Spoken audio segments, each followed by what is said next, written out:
everyone. This is Sasha, also known as MindSet Antidote. Definitely want to give a shout out to Keith Andrews. He is doing an amazing job at getting his message out there. If you have a disability, I promise you, you can do anything that you set your mind to. And if you don't believe that, look at Keith as an example. He's doing an amazing job at setting his mind to something and achieving and smashing his goals. So thank you so much, Keith Andrews, for everything that you do. We appreciate you.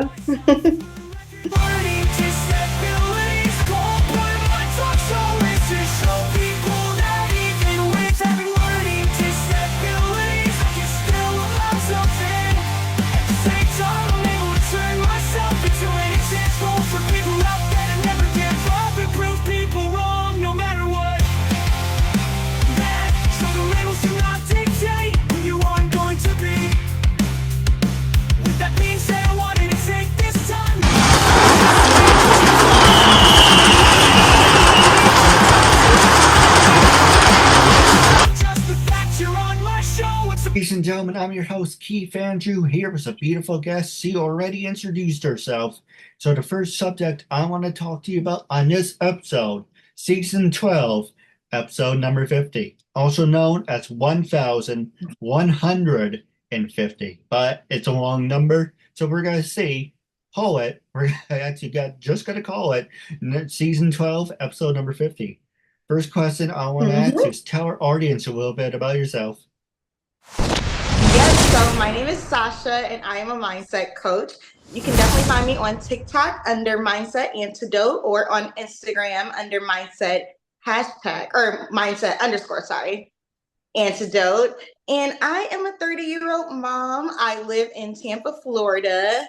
I started mindset coaching about 3 years ago. And in the beginning, I kind of started with relationships. So I mostly was focused on basically changing the mindsets of different people in relationships, mostly like partner and heterosexual relationships.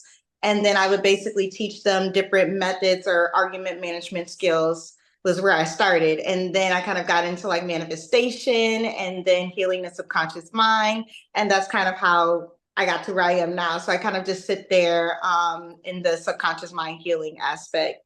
That's kind of where my area is. So teach people how to heal their subconscious minds now. No, absolutely.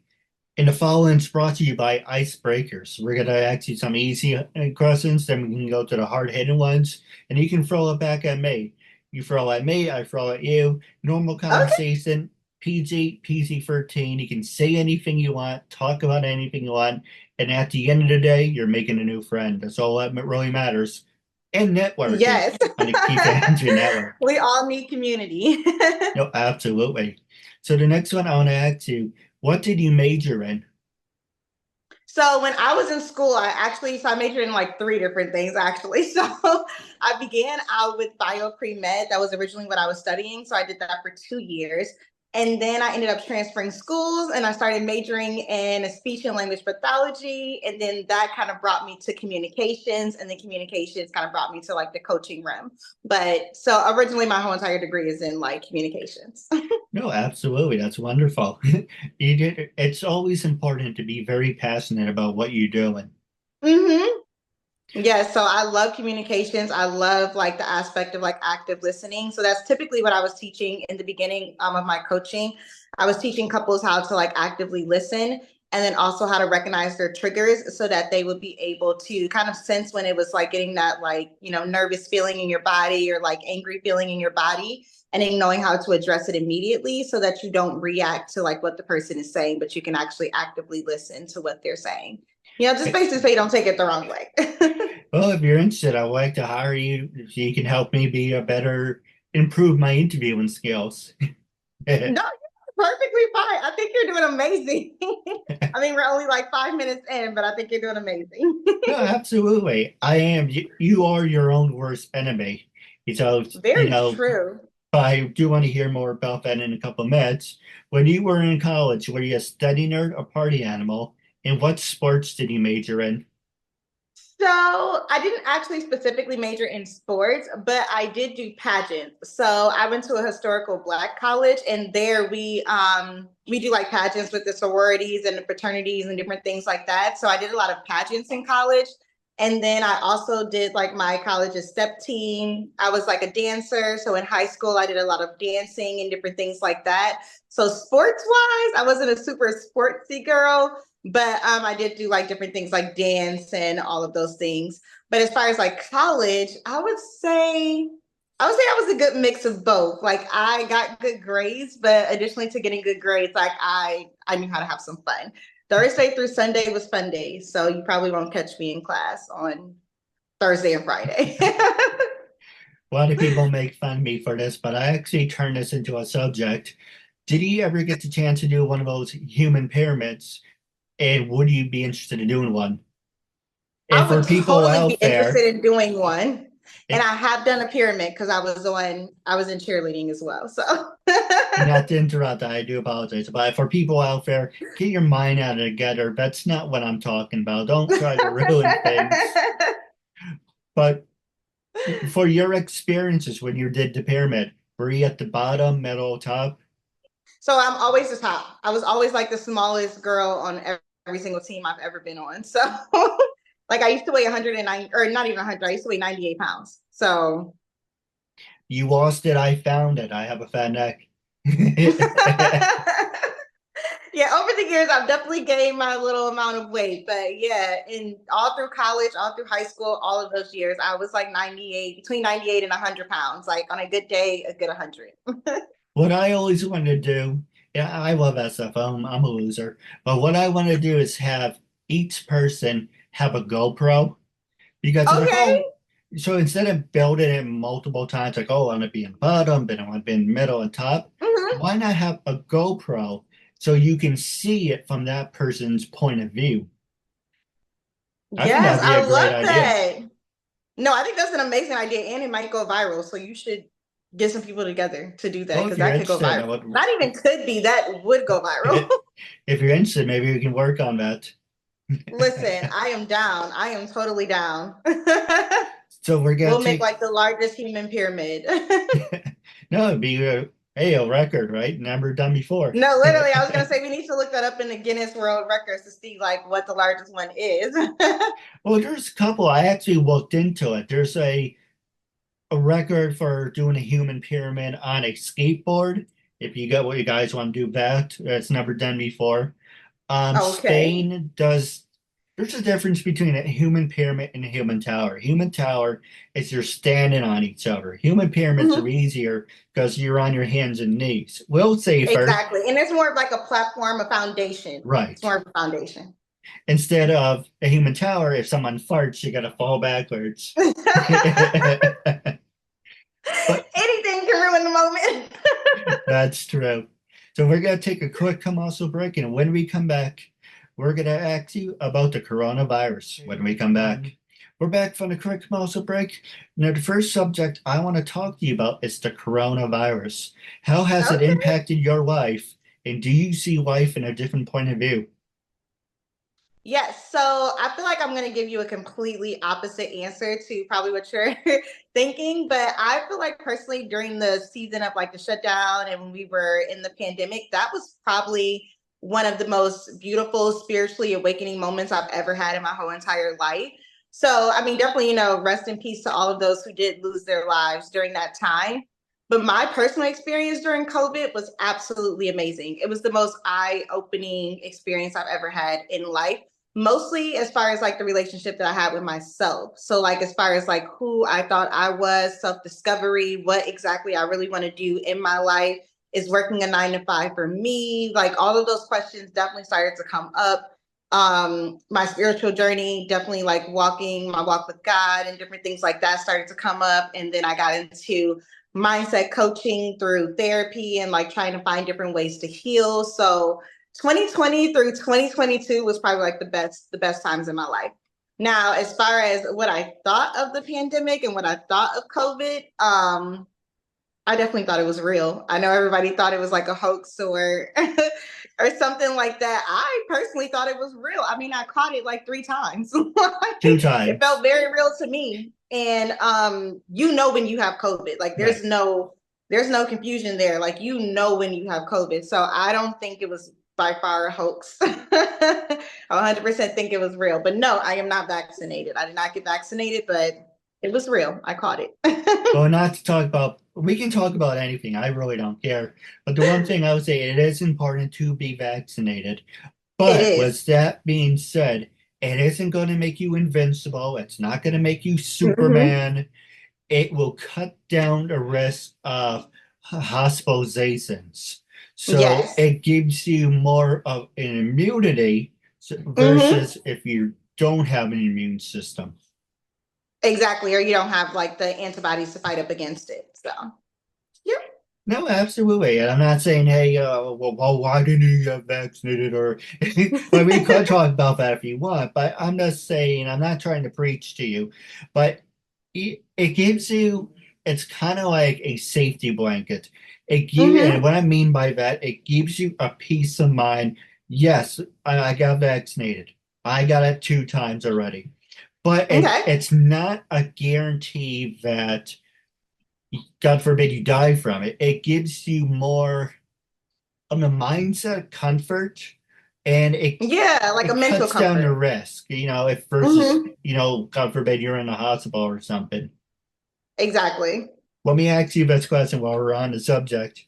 Do you Go ahead. agree or disagree that it came from a lab? I agree it came from a lab. Reason being is because before COVID became like a major thing here in the US, I was already hearing about it. Because awkwardly enough, at that time, I was doing senior care work. So one of my clients was heavy into a lot of the stuff that was going on in China. So we would like watch Chinese news. Not that we could even understand it, but he would like change the subtitles so that we could understand it. So I was well abreast on what was going on in like China and all of those places that had the virus, like back when it was like literally just starting. So I knew that it was probably going to come to the US because at that time it was really big for like people who were from the US that were in those current countries. They were like begging for the US to like send them back home. So that's when I was like, oh, this virus has to be bad. And I know that viruses, that's the one thing that can travel. This is an infection, this is a virus. So all you have to simply do is just cough and the next person could have it. And at that time I was like seeing videos. This was before 2020. And I was seeing videos of people like, falling out in the street, having nosebleeds, like it was just an extreme situation. So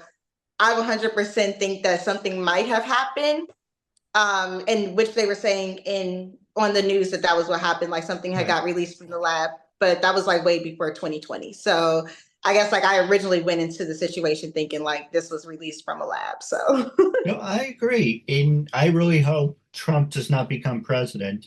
And actually, I do want to talk to you about that. In a little bit, I do want to talk to you about that. okay. But the scary thing is, well, it is scary if he becomes president.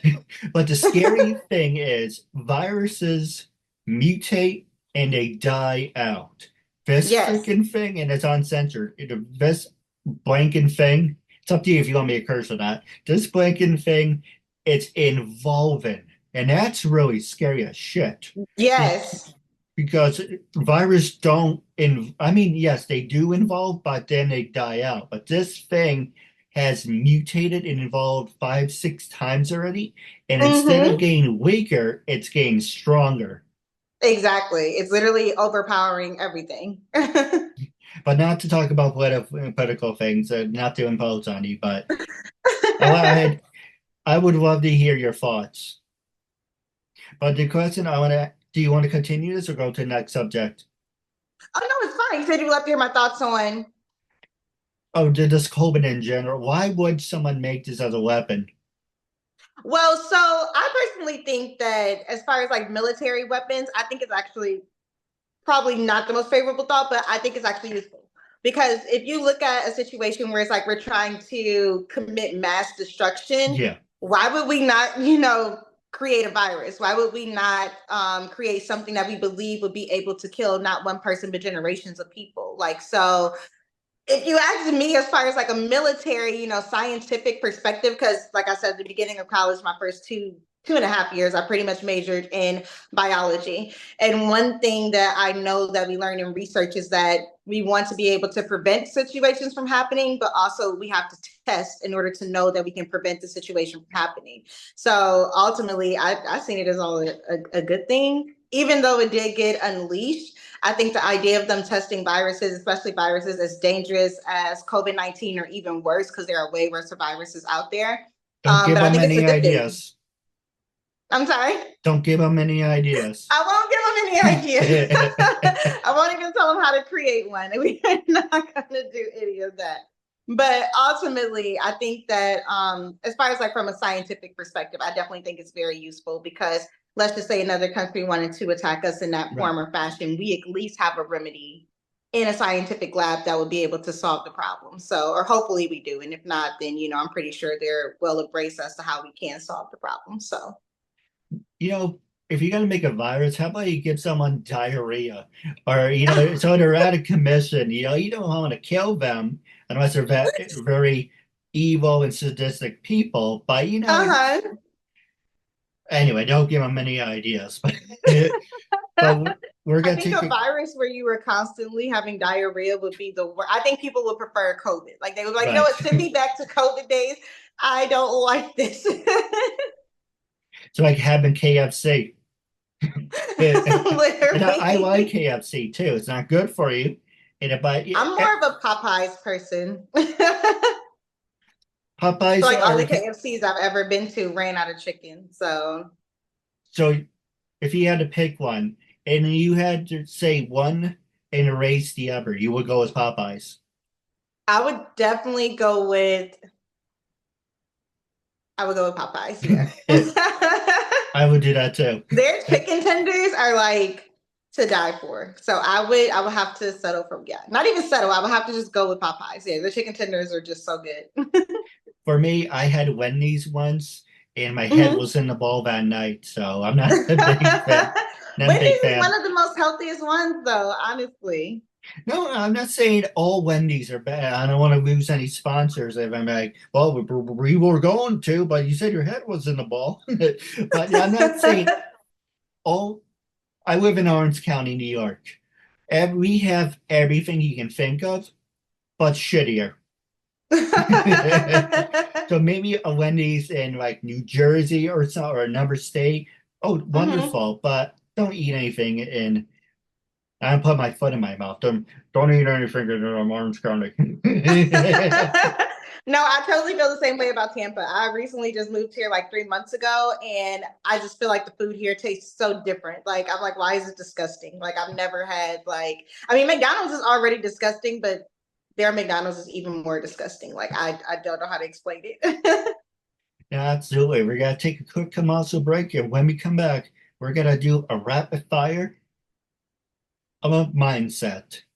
I will explain when we come back. One, we're back with 11 minutes of the talk show. Then this part of the show, we're gonna ask some hard-hitting questions. Our guests can ask me anything. I have no cards up my sleeve. So with that being said, the theme of the show, it's about you, not about me, but the theme of today's episode is what is a mindset coach? And how does someone Mhm. become a mindset coach? Yes. So, in my personal opinion, a mindset coach, or in general, mindset coach, different mindset coaches specialize in different things. I specifically specialize in the subconscious mind and in reprogramming your subconscious mind. So, from the moment that we were children, it's been said to say that, like, by the time you hit 7 years old, you've already been programmed as to who you're going to be. So, with that being said, all of the negative programmings that you have probably attached to yourself all lie within your subconscious mind. And what your subconscious mind does is it takes all of those programmings and it shows it to you in your reality. So it's like, you don't know why you keep dating the same toxic person, but it's because that toxic person feeds a side of you that maybe your dad might have missed out on, or maybe your mom might have missed out on, or maybe you were bullied by your siblings. So the negative things that they might have said to you might have started to ingrain into your subconscious mind. And this might have been when you were 5 years old. But what we do as humans is we learn how to suppress things. And we don't recognize that the negative patterns that tend to happen in our lives are all a result of negative belief systems, negative thought patterns, which then leave an inspiration for an action or a behavior. And with that inspiration of action and behavior, we then continue the cycle of negative patterns. So that's pretty much what I teach on as a mindset coach. That's what I feel like is like the base to pretty much a lot of people's problems.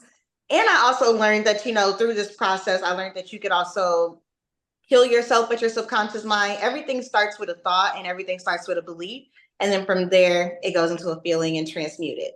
So if someone did want to become a mindset coach, personally, if you wanted to specifically become like a subconscious healing mindset coach, then I would say that you start with therapy.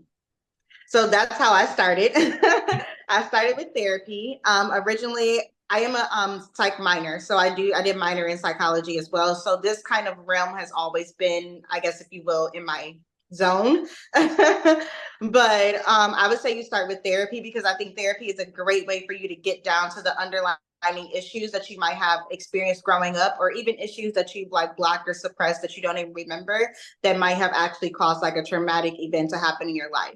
And then after you do therapy, then I would say you start to research what aspect of mindset coaching you want to go into. So as I mentioned, I'm a subconscious healing coach, but there are various other realms of mindset coaching that you can go into, like positivity coaching.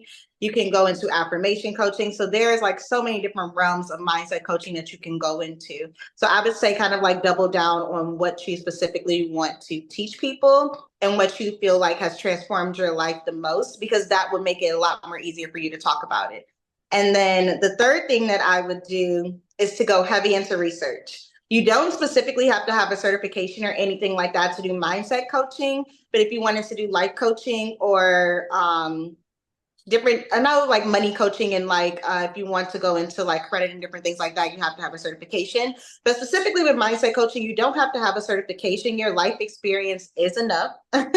But I would just say be embraced on the subject that you want to teach and be knowledgeable about how you're going to transform people's lives and what your message is going to be to your community.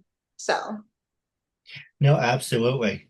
So the next one I want to ask you is how would you describe your coaching style? And what techniques do you use to help clients overcome their obstacles? yes. So my specific coaching style, I always say, is like the fun, easy, lazy way. Because naturally, I am a lazy person and I have come to like love that about myself. It is the truth about myself. I am always trying to find like the easiest way to get something hard done. So naturally, I think my coaching style is like easy and fun, really lighthearted. The second way I would believe that my coaching style is I'm a very good listener. So I actively listen to my clients. And the vast majority of the time with coaching, I tend to find that people just want to be able to express themselves and be heard. From there, we go ahead and kind of get down into the nitty gritty as to where the root of their actual issues are coming from. But the vast majority of the time, I'm like, just being really fun. And it's a very lighthearted, friendly conversation. I don't want them to feel like they're talking to someone who's like, the professional. Like I literally want you to feel like you're having a conversation with your friend, because that kind of opens up this range of like vulnerability to where you're able to like trust me a lot easier compared to like you not wanting to be judged by someone who has their life together, like this perfect lifestyle type of vibe. So No, absolutely. I just realized something. Yeah, I'm 36 and we're about, I mean, I get 6 year difference, but I'm just looking at my reflection. I'm not obsessed with my looks or anything, but I'm just looking at you and looking at me. I'm like, I look like a freaking child compared to you. Yeah, and also you're tired. Is it just me or is it like, I thought we were the same height. Maybe I'm slouching, but I'm just well, like I looking. am in a pretty high chair, so I'm not sure.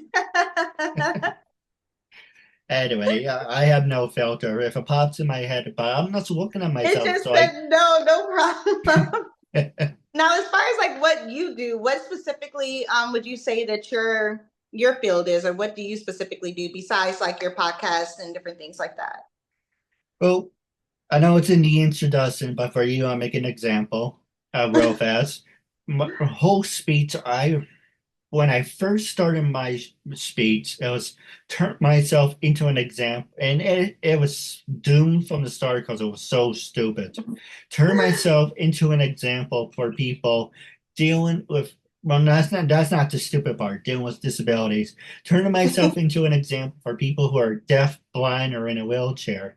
And after 100 episodes, my brother said to me, "You're not deaf, you're not blind, and you're sure as hell not in a wheelchair. Not in a So, wheelchair. so how the hell are you an example for people like that?" I'm like, you couldn't just tell me that couple episodes in, so I redid my speech where the whole point of my talk show is to show people that even with having a learning disability, I can Hmm. still amount to something.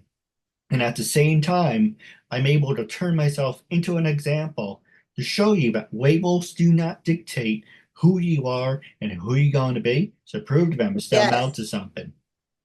And that's the label I've been using for since 2014, 2015. Okay.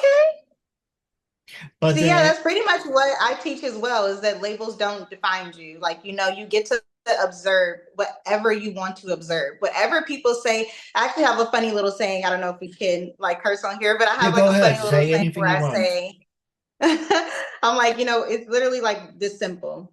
Everyone has an opinion the same way everyone has an ass. It's about if you want to look at that ass or not. Just that simple. So at the end of the day, you don't have to observe everyone's opinion. Like these are just labels that either they're projecting or belief systems that they have. So they don't have to be yours. I will tell you my favorite example. It's a coffee mug. I do want to make this. No one is harder on me, Lizzie. No one is harder on me than me. So take your Mhm. judgment and shove it up your ass. Yes. And it's No a one's great. harder on me than me. I can promise you that. Yeah, I send you the picture. It's a dragon and a wolf, two of my favorite things. Yes. But we are wrapping up. I do have a couple questions for you off the air. I want you to be brutally honest. When I first Okay. approached you to be a guest on my talk show, what made you say yes? How do you feel now? Oh, because I thought you had a great concept.